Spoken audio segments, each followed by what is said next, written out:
राधा साध्यं साधनं यस्य राधा मंत्रो राधा मंत्रदात्री च राधा सर्वं राधा जीवनं यस्य राधा राधा राधा वाचिकीं तस्य शेषम। बोलो सर्वेश्वरी राधा रानी की जय। हम आपको आज राधाष्टमी के विषय में बताएंगे। आप बड़े ध्यान से इस प्रसंग को श्रवण करें, इस वीडियो को सुने और राधाष्टमी आने से पहले सभी लोगों को इसको शेयर कर दें।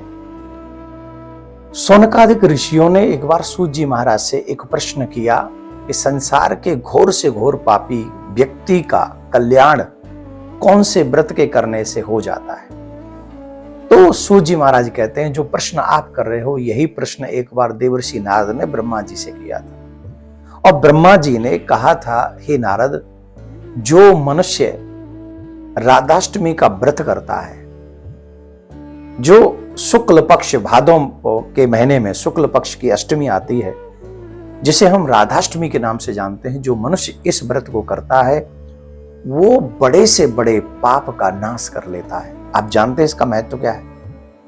कितना भी बड़ा ब्रह्म हत्या रहा हो, कितने भी बड़े उसने पाप किए हो, कोई भी संसार का ऐसा पाप नहीं है जिस पाप को करने के बाद अगर व्यक्ति राधाष्टमी का व्रत करे और उस पाप से वो मुक्त न हो जाए।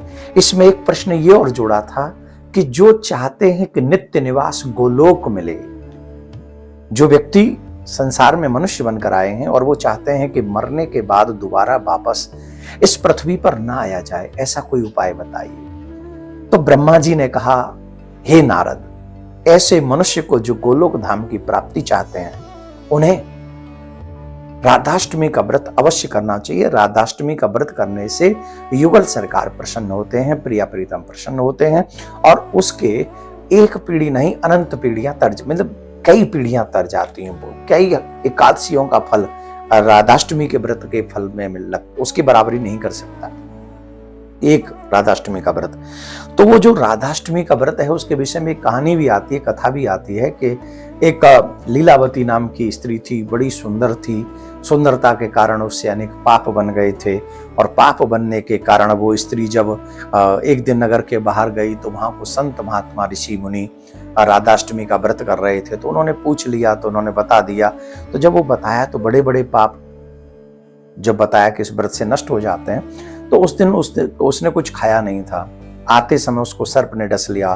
तो उसने मनी मन ये संकल्प कर लिया था कि मैं व्रत करूंगी राधाष्टमी का, जिससे मेरे समस्त पाप नष्ट हो जाएं। उसने वो व्रत किया। सर्प के डसने से यमराज के दूत आए और वहीं यमराज के दूत जब लेके जाने लगे तो भगवान के दूत आ गए और उसे गोलोक ले गए। ये कहानी मैंने शॉर्ट में सुना दी आपको। जो व्यक्ति राधाष्टमी का व्रत रखता है वो कुल के कुल तार देता है अपने। जान के रहे वो तो अलग बात है, अनजाने में भी जो रह गया हो, ऐसी स्त्री का भी कल्याण हो गया। तो आप सबसे निवेदन है, सर्वेश्वरी राधा रानी को प्रसन्न कीजिए, ये व्रत कीजिए और जो ये व्रत करते हैं उन्हें निश्चित प्रिया प्रीतम की कृपा प्राप्त होती। तो आपके ऊपर भी कृपा हो। इस वीडियो को ज्यादा से ज्यादा सनातनियों को सुनाएं, जिससे ज्यादा से ज्यादा सनातनी राधाष्टमी का व्रत कर सके। होता क्या है, कृष्ण जन्माष्टमी का जो व्रत है सब करते हैं और राधाष्टमी का व्रत बहुत कम लोग करते हैं। आपसे आग्रह, ज्यादा से ज्यादा लोग इसका व्रत करें। राधे राधे।